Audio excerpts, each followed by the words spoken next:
If you're looking to learn guitar, check out Dave Isaac's Guitar Studio on Music Row. Whether you are a beginner or hobbyist, to professional songwriter or artist, Dave offers a unique and powerful method of instruction that teaches not just the instrument, but the whole musician. Find out more at NashvilleGuitarGuru.com. From the family grocery hauler to fire-breathing racing engines, the one name you need to know is USA Motor and Machine, located at 51 Cleveland Avenue in Nashville, Tennessee. Give them a call at 615-726-3725 or at usamotorandmachine.com. Welcome to Music Business Daily, where we bring you the hottest music headlines. That is correct. Today we have U2 raising money for Hurricane Sandy, Julie Andrews' current projects, and Justin Timberlake drops his brand new single. Stay tuned. Jeff Meeks and Chris Austin invite you to watch your favorite sports event at the Batter's Box at 43 Hermitage Avenue in Nashville, Tennessee. The Batter's Box offers shuttle service to all Titans home games. It's a great place for friends to gather for the game and after the game. So check out the Batter's Box Bar and Grill, and thanks again for sponsoring the show. Bandwidth for today's show is brought to you by SoftLayer.com. We love SoftLayer here at Talkopolis. They are the greatest hosting company ever. They make everything easy. Check out their website at SoftLayer.com. Thanks again for sponsoring the show. Welcome, everyone. Welcome to Tuesday. Hi. January the 15th. January is just flying by, but we are going to help you stay in the moment, giving you everything that's happening in the music world. But first things first, I'm Kelsey Manning. I'm Shara Rivera. And we're so happy Glad to have to you see you here. What's the first story of the day? What is the first story of the day? Well, U2, as you may have heard of, a small band named U2. The Edge is their guitar player. I still love that his name is The Edge, but he has launched a Hurricane Sandy relief fund. So this is really cool.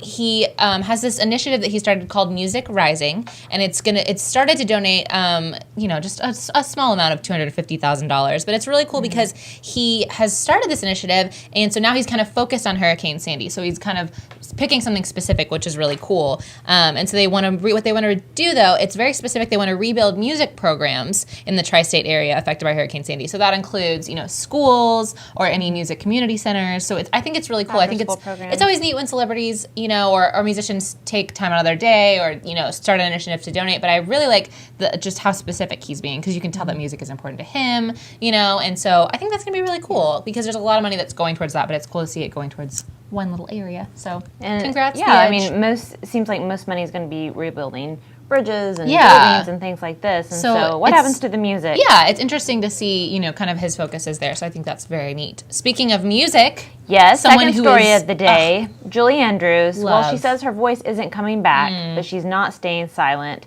So poor Julie Andrews a few years ago had some nodules on her throat, and they were non-cancerous, but it was interfering her ability to sing, and so she had them removed, and the surgery went wrong, and she has not been able to really sing ever since. It has permanently limited her range and her ability to hold notes.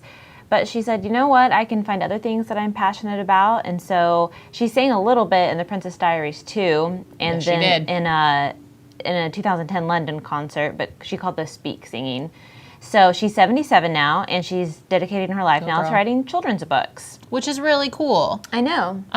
Fun fact about me that I don't think that you know, one of my very favorite books growing up was a chapter book called The Last of the Really Great Wang Doodles. Oh. It is a real book. Look it up. It was written by Julie Andrews. Everyone made fun of me because it's really written by her. I was wondering where you were tying that in, because I was like, my favorite book as a child was Three Billy Goats Gruff, but that has nothing to do with this story. Well, I just think it's really cool because I remember when that book came out, and I remember reading it as a kid, and so I remember reading it, and my mom was like, oh, do you know who wrote that? Because she goes under Julie Andrews Edwards as her writing name. And so, it has a picture of her, of course, and so I was so excited. So I'm really excited to see her writing more books because I have personally read one. Favorites. It is very good. It is magical. There's a lot involved. But I mean, it's so sad that we've lost her voice just because she's so legendary. She said that what has happened has pushed her in a strange way to find herself in a different way of using her voice. So she's reading now and writing instead of singing. And she's going to be, an icon and a legend her entire life. I mean, she's still so recognized. And so I think it's really cool that even though, she's not kind of just sitting back and saying, well,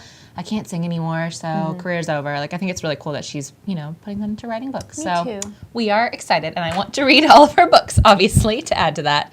Well, next story. I mean, anytime you bring up the Dixie Chicks, people are just going to have a whole smattering of things to say, but Natalie Maines kind of came out of the woodwork. She interviewed with Howard Stern, and she kind of just basically said what all of us have been thinking, which is that the future for the Dixie Chicks is pretty bleak. Well, it's been years and years since they put out anything. She said, you know, she kind of gave a quote, because they are reuniting for 2 music festivals in Canada this summer, and so people are kind of wondering, does that mean they're getting back together? Does that mean we're going to see new music? You know, because anytime anyone that has had that big of a hold on the industry comes back, you know, there's always a question. But she said that fans probably shouldn't get their hopes up for new music. She said she doesn't feel like it's the Dixie Chicks' time. She feels like things were tainted kind of permanently. Well, they were getting death threats after so what happened, what they said about She said, I struggle with going out on 5 Grammys or going out, petering out. So, you know, I mean, it's been since 2003, so it's been a while. It's been 10 years. She didn't want to do the shows in Canada. She actually said she was kind of pressured into it. But now she's going into rock music.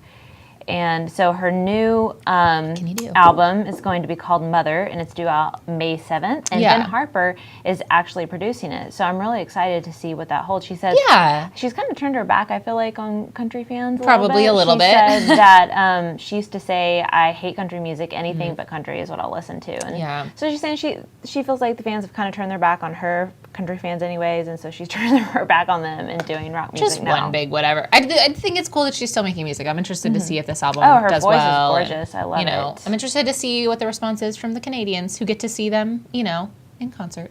Lucky Canada. Me too. Lucky Canada. Somebody else that I'm excited about to see in concert So excited. Justin Timberlake. The wait is over. Yes. Hooray. He debuted his new single, Suit and Tie. And it's going to be off his brand new album, The 2020 Experience. Right. So we told you about the countdown that he launched, where he kind of came out and was like, by the way, I have an announcement. And the announcement was this big countdown. Everyone's wondering what it's for.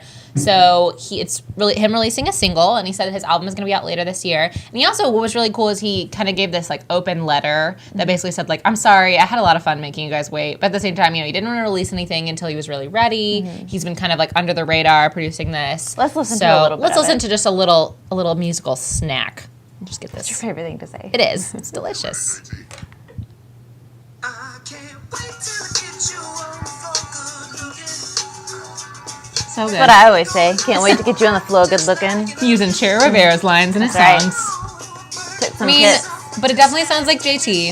It's definitely danceable. It's got that sweet little Sweet voice. Sweet little sing-along. So I'm excited. It features JT, and it is now on iTunes. So, you know. You should go buy it. You should probably go buy it. Or you should at least listen to it. You know, we'll put a link to it. We'll put a link below the episode so that you can listen to it. It's on Rolling Stone right now.